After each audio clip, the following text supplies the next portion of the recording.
Last time. The Hellenistic Age. Alexander's successors divided the East, and Greek culture spread widely. Meanwhile in the West, two powers were facing each other for control of the Mediterranean. Rome and Carthage. 3 wars to decide who would rule the Mediterranean. History Episode 19. Classical Era. Carthage and the Punic Wars. Punic comes from the Latin word for Phoenician. According to tradition, Carthage was founded by settlers from the Phoenician city of Tyre. Part 1. Carthage. Commercial empire of the Mediterranean. Above all, Carthage was a trading city. Silver, tin, gold, ivory, and enslaved people all passed through it. Carthage had 2 harbors, a commercial port and a military one. The military harbor was a controlled circular basin with a central island. Carthage relied on mercenaries recruited from across the known world. Libyans, Numidians, Iberians, and Gauls. Carthage was governed by 2 suffetes, similar to Roman consuls, alongside a Senate-like council. Through North African ports, Western Mediterranean islands, and trading bases in Iberia, Carthage held enormous influence before Rome became its great rival. Part 2. The First Punic War. 264 to 241 BC. The spark was Sicily. Both powers wanted it. In 264 BC, Rome intervened. Rome had little experience with a major navy.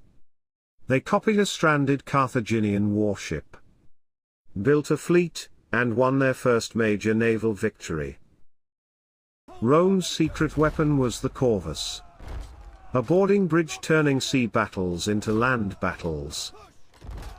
After 23 years, Carthage lost. Sicily passed to Rome and a crushing indemnity was imposed. Part 3. Hannibal. Crossing the Alps. Hamilcar Barca, Hannibal's father, expanded Carthage's new power base in Iberia after the First Punic War. According to tradition, Hannibal swore as a child of 9 that he would remain an enemy of Rome. In 218 BC, Hannibal left Iberia with tens of thousands of men and 37 elephants. The Alps, autumn 218 BC. One of the most audacious military marches in history began.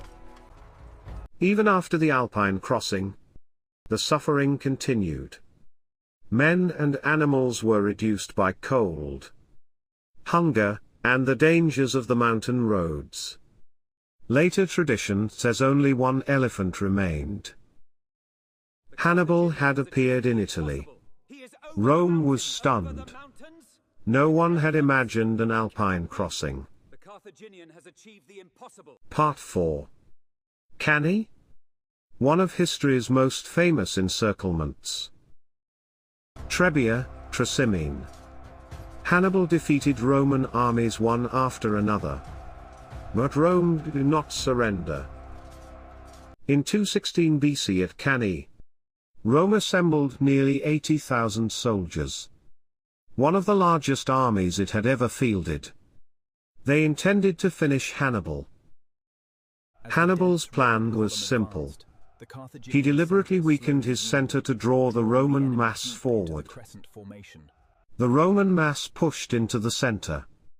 Then the wings closed. The entire Roman force was surrounded on all sides.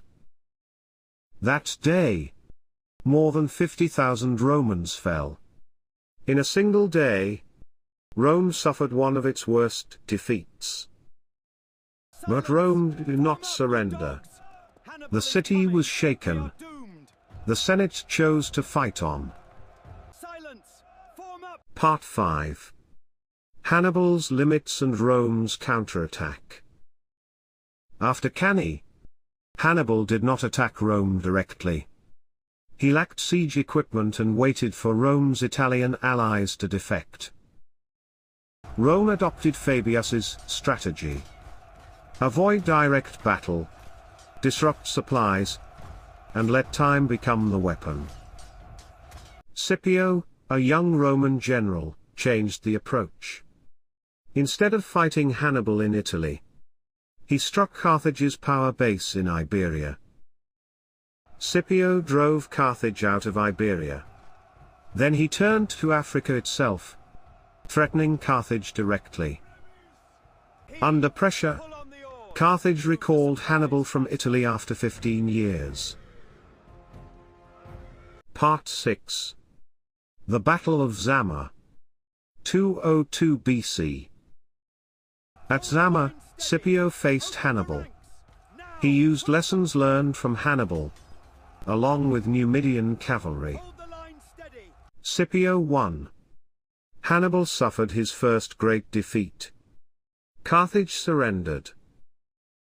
Zama made Scipio a hero. Rome gave him the title Africanus. Hannibal later tried to reform Carthage, but Roman pressure drove him into exile. After spending time at the Seleucid court, he died in Bithynia. Part 7. The Third Punic War. The destruction of Carthage. After the Second War, Carthage recovered. Cato is said to have repeated at the end of his speeches, "Carthage must be destroyed." In 149 BC, Rome demanded that Carthage surrender its weapons. Then it demanded that the city be relocated inland, away from the sea. Carthage refused. Carthaginians made their own weapons. Women cut their hair for catapult ropes, according to tradition. In 146 BC, the walls were breached. The city burned street by street. And the final resistance lasted 17 days. Punic, Carthage was completely destroyed. Survivors were enslaved. The story of salt being sown is a later legend. But a Roman city would later rise on the same ground. Part 8. What the Punic Wars left behind. The Punic Wars transformed Rome into a Mediterranean empire. That transformation was irreversible. Cannae lived on in military history. Hannibal lost the war, but later commanders continued to study his tactics. The idea of encirclement survived him. Carthage was gone. But later, a Roman city rose on the same ground. History continued. The Punic Wars ended. Rome ruled the Mediterranean. But Rome was already changing from within. Wealth grew, but many ordinary citizens and farmers grew poorer. The crisis of the Republic was beginning. Next time. The crisis of the Roman Republic.